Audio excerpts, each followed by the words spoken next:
Welcome back, friends. So in previous videos, we've been working on rebuilding the lift kit on the Jeep. Now, what we've done is we've installed different springs, not only height-wise, but also load rating-wise. They're just rated better to handle the weight that we put in this thing for overlanding and off-roading. Also, we rebuilt all the control arms, so the suspension is pretty fresh under here, and that's really gonna be good just for future adventures, honestly. It's good to have nice, fresh suspension on a rig that's been through a lot. So with that, the next step is doing an alignment. Now I know I said I wanted to do a body lift. We are still going to do a body lift on my rig because I'm going to need the clearance, but an alignment should be first, and there's one really good reason for that. We need to check our clearances, and really the only way to check the clearances is to make sure the axles are sitting where they're supposed to be, and then you can go and articulate the suspension and see what's gonna cause you issues. I'm fairly confident the front is not gonna have enough space in it when I go to articulate the suspension, and I'm gonna get some rubbing, so a body lift is probably gonna be necessary. However, if you're building a rig for the first time or changing things up, this is something to keep in mind, that you wanna have your suspension set how it's going to ride down the road. That way you can check for clearances, that way you can make adjustments, either height-wise or with a body lift or something like that, or a spacer to fix those clearance issues. So before we can start though, there is one thing we have to do. One, we need to go over the tools you're gonna need, but we'll do that in a second because we need to flip the Jeep around. We need to drive it in and out of the garage a few times. And the reason for that is we just want the suspension to center itself. We're not gonna hold the steering wheel, we're gonna let it go and do whatever it wants to do. It's probably gonna be way off to one side or the other. And that's totally fine. We just want the suspension to kind of center itself and let it ride. And that's gonna give us a good base point to start our measurements. Because if we don't do that, if we try to steer the vehicle straight, the suspension most likely is not gonna be, well, in alignment, so to speak, and we're gonna have skewed measurements. So I'm gonna flip it around, we're gonna pull it in, back up, pull it in, back up, pull it in. It's probably the method I'm gonna do. And I'm just not gonna touch the steering wheel turn the entire time, just kind of let the Jeep go where it wants to go, and that's gonna center and straighten everything out for me. So let's go ahead, let's get started, and then we'll kind of go over the tools. I guess we'll kind of go over the tools you need as we go, because there's really not a whole lot, but there are some key things you're gonna want. So let's start this.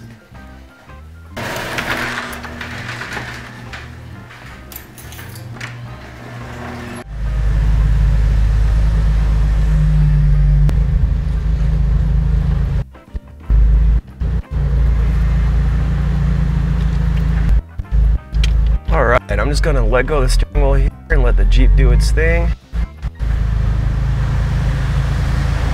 All right, and we'll back up. And there, okay, so out of those 3 times, the steering wheel has not moved. It's centered.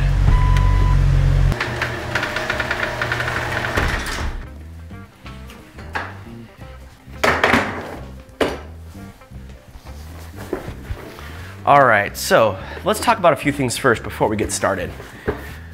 One, before you do anything, when you're putting your lift kit on, your new springs, your new control arms, you're gonna set your lowers first. Now the way to find your lowers is to center the axle in the rig. So the way to do this on a TJ, honestly, is to put the tire back on without the springs and the lower control arms in, and get the axle centered front to rear, right? Do some measurements from up here to back here to back here, you know, measure over all the heres, basically. But you're basically gonna get this tire centered within the wheel well. That's the way to do it. You're not worried about left to right, you're not worried about what the pinion angle is doing. You're just going to get the axle centered within the wheel well, the tire centered within the wheel well. That's gonna be your lower control arm. Now I'll throw a chart up on screen, it's a really handy chart to get started. Basically shows you, for the most part, every inch or so, I believe, what your lower control arms should be around. This is a good starting point. I use this and actually ended up being spot on for me.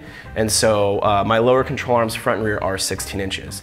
Please do this first. If you try to do it with the springs in the vehicle, it's going to be very, very difficult because there's not ways for you to adjust it very easily, right? You're dealing with pulling the axle back and forth, and when you have springs in and the weight on the vehicle, it's too difficult. So when you're putting your lift kit on, or if you're changing spring height, pull the springs out, set your lower control arms, get everything centered, and then put your springs back in, and then we can move on to the next step. Now, Now that we have that out of the way, let's talk about some angles. So on the front end, we're worried mainly about toe in or out. That's where your tires are sitting when you go down the road. We're worried about camber and caster and pinion angle. Now, camber, caster, and pinion angle are tied together on a solid axle vehicle. They're built into the axle. So while you don't have adjustment of them, you do have adjustment. And let me explain. Because they're built into the axle from factory, right? When you rotate that axle, the angles change. So you do have adjustability of camber, caster, and pinion angle. They're just all tied together.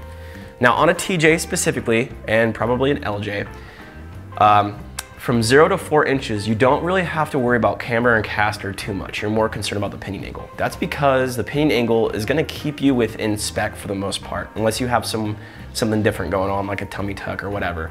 But for the most part, if you have 0 to 4 inches of lift, you're gonna aim for the best pinion angle you can. That's really gonna keep you within spec and keep you driving happy down the road. The reason you go for pinion angle first is, like I said, the other 2 angles are tied to it, so it's an easy marker to use on how aligned your vehicle is. But then also that's gonna reduce the amount of vibrations you have in the driveline by getting that pinion angle straight. And that's what you wanna do. So we're gonna measure for pinion angle, we're gonna set it to that, and we're gonna let it fly. For me, because I only have a 2 inches of lift, or 2.5 inches of lift, I know it's gonna be within spec because I've gone up to 4 inches of lift on this vehicle before and it was still within spec. And then I had a tummy tuck and that got a little different. Now, if you want a separate video on how to measure camber and caster, because that's what you're gonna aim for, let's say you have something like manual hubs like I did before, and I did aim for camber and caster because I could, right? I unlocked the hubs on the road and it didn't matter what the pinion angle was at that point. If you want a separate video on how to measure those on these type of axles, let me know. I'll do a separate video and we'll go through that process because you definitely can aim for that and get a really nice driving rig, but you do need a way to disconnect the front in order to do that. Otherwise, your pinion angle is not gonna be happy and you're gonna have a lot of driveline vibrations going down the road. So, next, let me show you just a few tools we're gonna need. It's very simple, you're not gonna need a whole lot, and then we'll actually crawl under the rig, start taking some measurements and see where we land, pinion angle wise. Real quick here, so this is just some of the tools you're gonna need. Now, 2 things I do not have here. 1, you're gonna want a nice big ratchet strap or a come along. And that's for adjustment purposes. It's not to get the control arms in. And I'll explain that as we go through the process. 2, you're gonna need your basic hand tools, right? My Jeep specifically to unbolt my control arms uses a combination of 15mm, 18mm, and 3/4 inch bolts. And so because of that, I need those sockets. I don't have them here because your vehicle is probably going to be different. I have some unique things going on with bushings and stuff under there that require those size bolts. So get whatever hand tools you need to unbolt your control arms and unlock the control arm if you have the locking nut there. If you have adjustable control arms, you're gonna need a pretty big wrench to take care of those. I just use a really big adjustable crescent wrench. Now, specific tools you're gonna need, I like using a creeper. This one's just from Harbor Freight. You can get them on Amazon too. The low profile creepers, they're just nice to roll around and take a look at things. It's easier to slide around. Not necessarily a have to have, but highly recommended. You're gonna want Loctite. This is pretty self-explanatory. When we go to tighten everything down, Loctite it down so it doesn't rattle loose. I've had that happen before. You're gonna want a good torque wrench. Now, obviously this is a snap-on, and you don't have to buy a snap-on. Just get something better than the Pittsburgh from Harbor Freight. I know a lot of people say they've had good luck with them. I have not, so just get a decent torque wrench, whatever that is. Craftsman, something from Amazon that's got high ratings like a Tecton, or you could probably even get the higher end torque wrenches from Harbor Freight. Just don't get the cheapest thing you can. Get a decent torque wrench because you're gonna keep it around for a while. You're gonna want a tape measure. I like this one. I've had it for a long time. I like it because it doesn't have any magnets or anything on the tip. It's just basic. The magnets actually get in the way, and the bigger the tip, the worse it is for this because you can't sneak it into the spots you need to get the same accurate measurement on both sides. So just get a basic tape measure, nothing fancy. This is probably the most important tool out of everything. It's a digital angle finder. You can use an analog, that's totally fine, either one. I just prefer this one for 2 reasons. 1, when I turn it on, it lights up. Makes it really easy to see. Also, it helps me with filming, obviously, because you guys can see it. But it makes it really easy to see because I don't have to shine any lights on the LCD display when I'm underneath a dark rig to see what's going on. I can just see it. The other thing, too, is this one has a very strong magnet, and a lot of them don't have a strong magnet. Point in case, I have 2 from Harbor Freight that their magnets are really awful. The thing barely sticks. If you shake it at all, it's gonna fall off. And honestly, it barely sticks to the axle, the Harbor Freight one. I do have analogs from Harbor Freight. The magnets are the same, they're just not good. So I don't recommend the Harbor Freight digital angle finder for this specifically. I will link to this one because I really like it. It's just, the features are really nice. The other thing it has too, it has a reference feature. So if you set it somewhere and you press this again and you change it, it's gonna give you the difference in the angle. So that's really helpful for this. And I'll show you why. So there's that guy. And then what else? Creeper, your choice. You're gonna need jack stands for the toe in and out to help adjust the front axle. We'll go over that when we get there.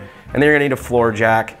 And again, that's just to help to adjust things. We're not really jacking the vehicle off the ground for the most part. This is just tools to help us make adjustments. So with that, let's go ahead, let's slide into the rig, let's take measurements first, and then we'll look at what we need to adjust. All right, so here we go. We're gonna take a look at this. And see, this is why I like a creeper, because look, I can move around in here super easy and take a look at things. And also it's got these cool little slots on the side that allow me to have all my little tools right at my fingertips, so I don't have to run into them on the ground as I'm rolling around in here.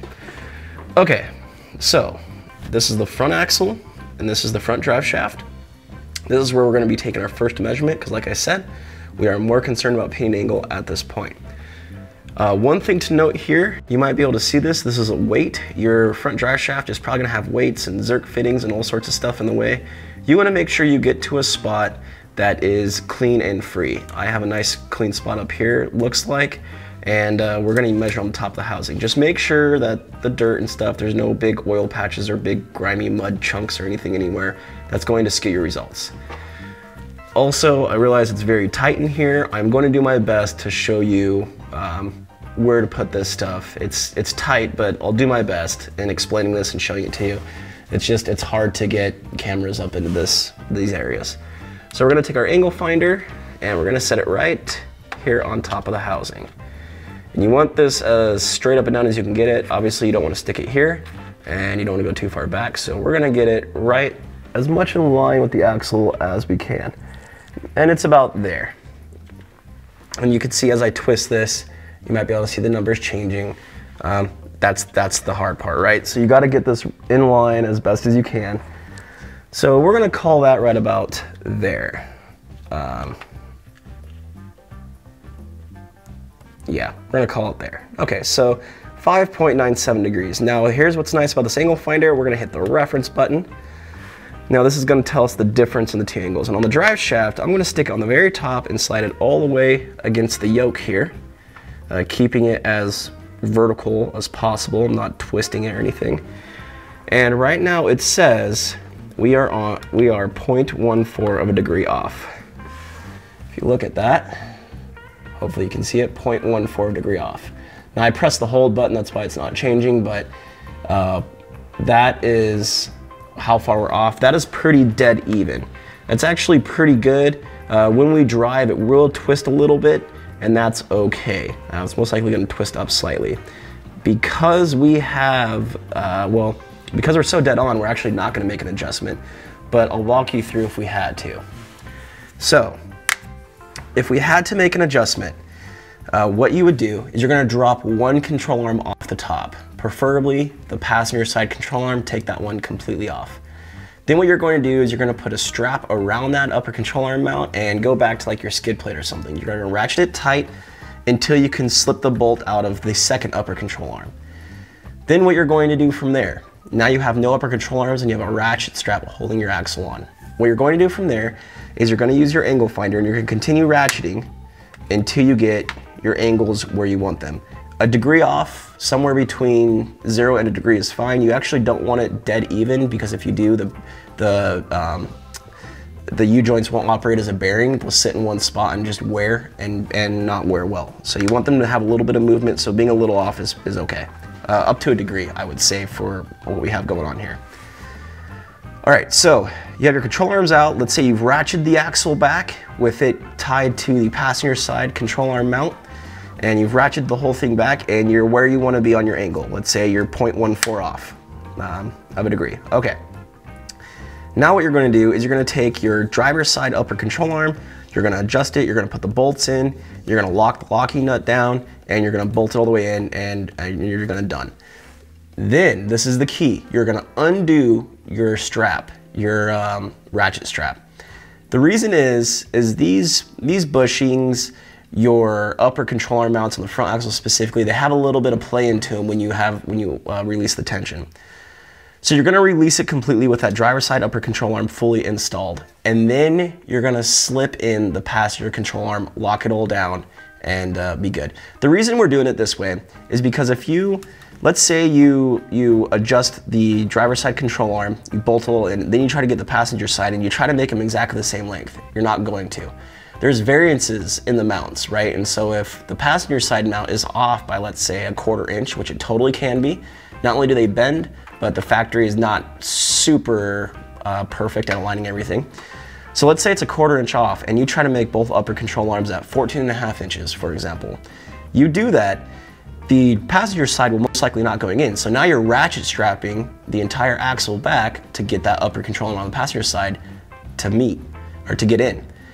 When you do that, you are now putting bind in your system, and you're binding up all the control arms and the bushings and everything, which is a way to destroy control arms or control arm bushings.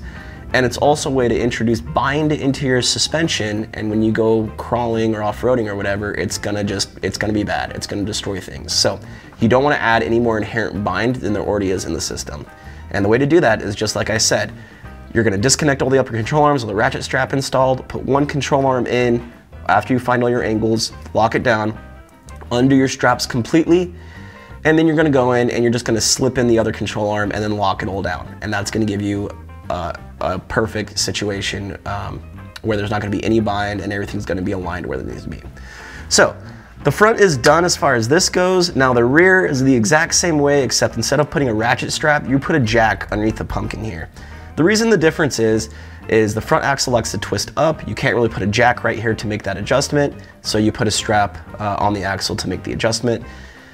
For the rear, it likes to twist down. So you could simply put your floor jack right here on the back of the axle, under your control arms, and then as you need to push it up, you just give the jack a little push, a little pump, and push it up.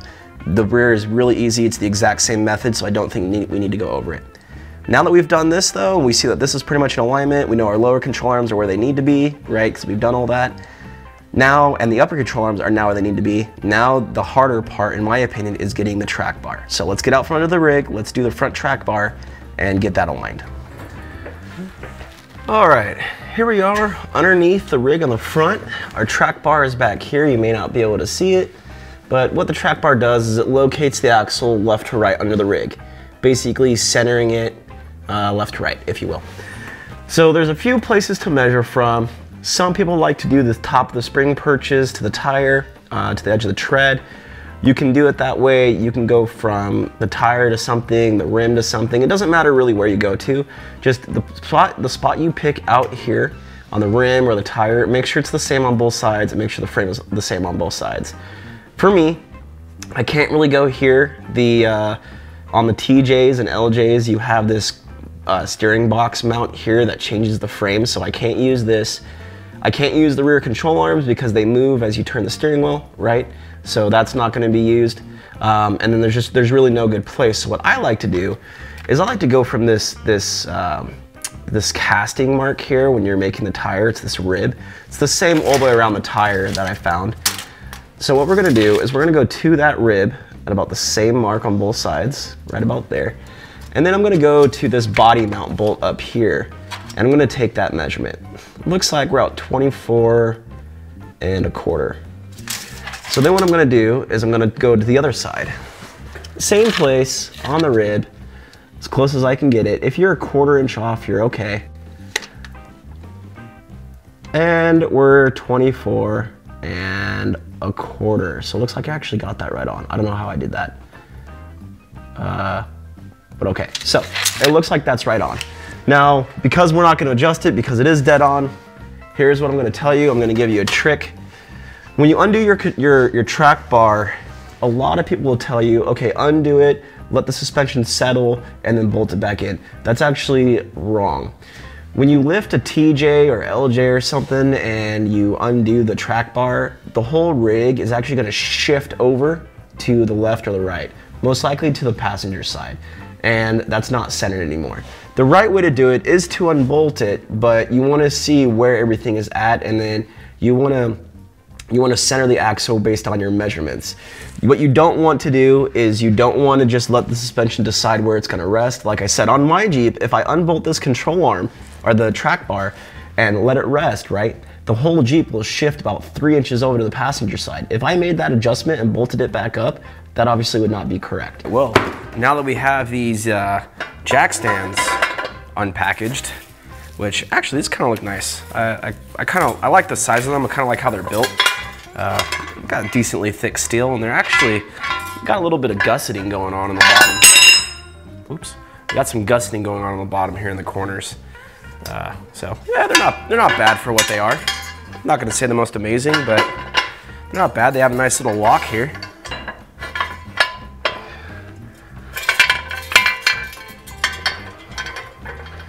Now, one thing you will want to do is you want to make sure the jack stands are the same height so that your axle is staying level.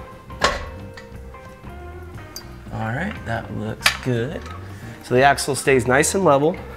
And we don't have to go a ton of height off the ground, just a little bit. We just want enough, just enough to make this easier. Like I said, we're taking the weight off the tires, so when we go to spin things and adjust things, we give ourselves a fighting chance.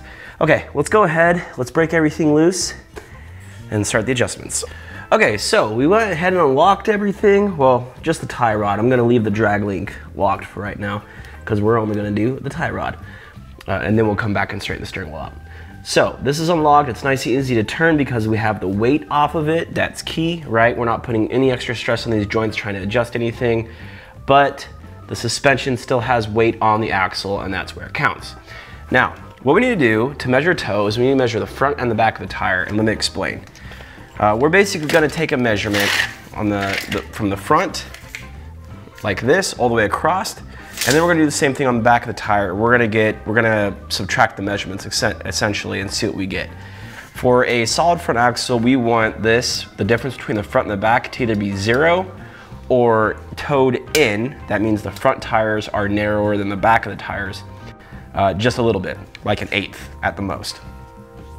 So that's what we want to do. Now there's a few places to measure. You can choose a lug, like right here, the same spot on both sides.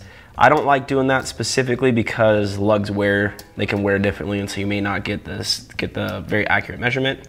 You can choose somewhere on the rim, which is pretty good because the rim is always the same. The problem is getting your tape in there to do that. There is actually a rib right here on the tire. All tires have this. It's a casting mark. That is going to be very close to being the same on all sides. Just again, it's hard to get an accurate measurement with your tape. So there's another trick that I like to employ, and that is making a line on your tires. So let me show you how to do that.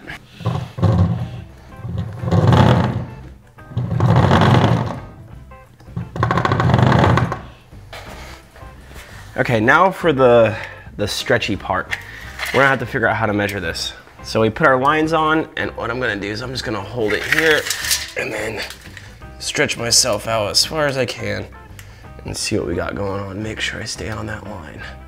Okay, and what do I have?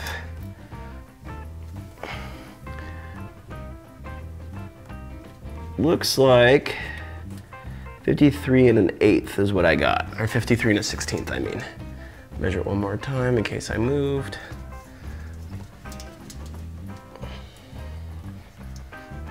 And this is where a friend comes in handy because you can have someone hold the tape. But let's see. Yep, 53 1/8. Okay, let's do the same thing on the back, which is a bit harder by yourself. Because you have to, I don't know, be helpful if you can like infinitely stretch your body.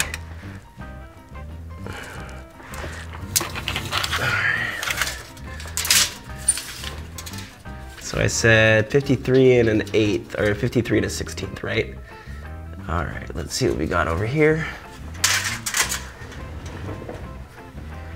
I have 52 5/16. So we are quite a ways off. We have to move a lot. We are very towed out right now. So how do we fix that? Very simply.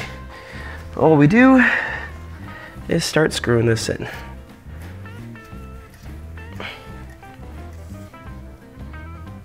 Just a tiny bit more.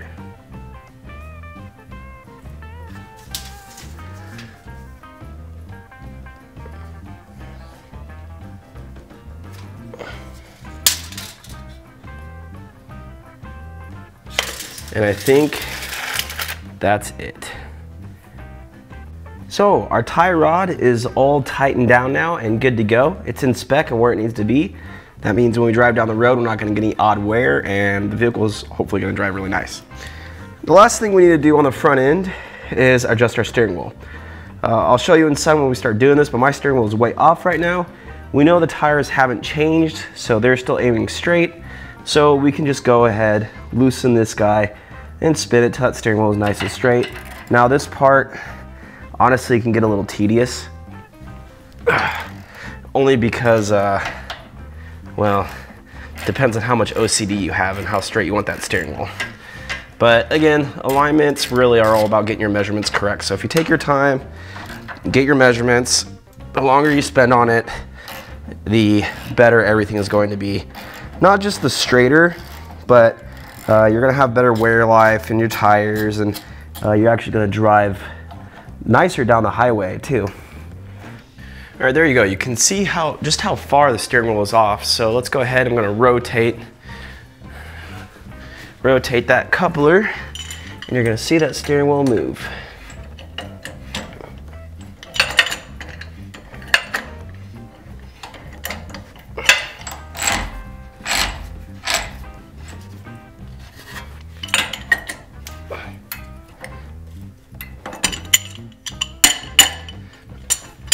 Let's see how that does. How does that look? Did I go too far? Oh yeah, I went too far, huh? Dang it. All right.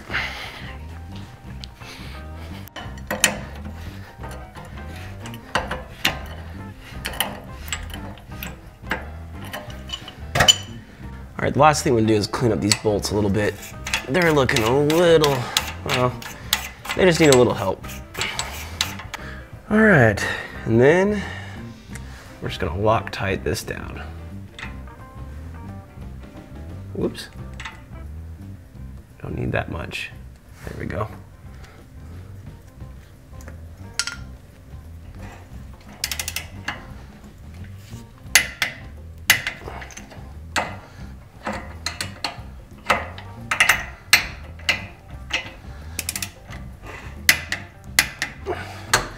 Okay.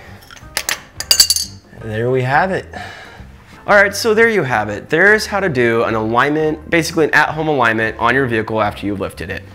Now, a few things. One, I know the video didn't go into as much detail as some of you might like, and if that's the case, please hit a comment below on which section of the video, which part of the alignment you would like a separate video on, and I will take the time and do that and explain just that one piece, and maybe we'll just go video by video doing one piece of the alignment at a time if you feel this video didn't cover enough. That's a lot of work on me, but I have no problem doing it because honestly, there's a lot that goes into alignments that you may not understand, but they are a lot easier than people think. They're just intimidating, and I get it, right?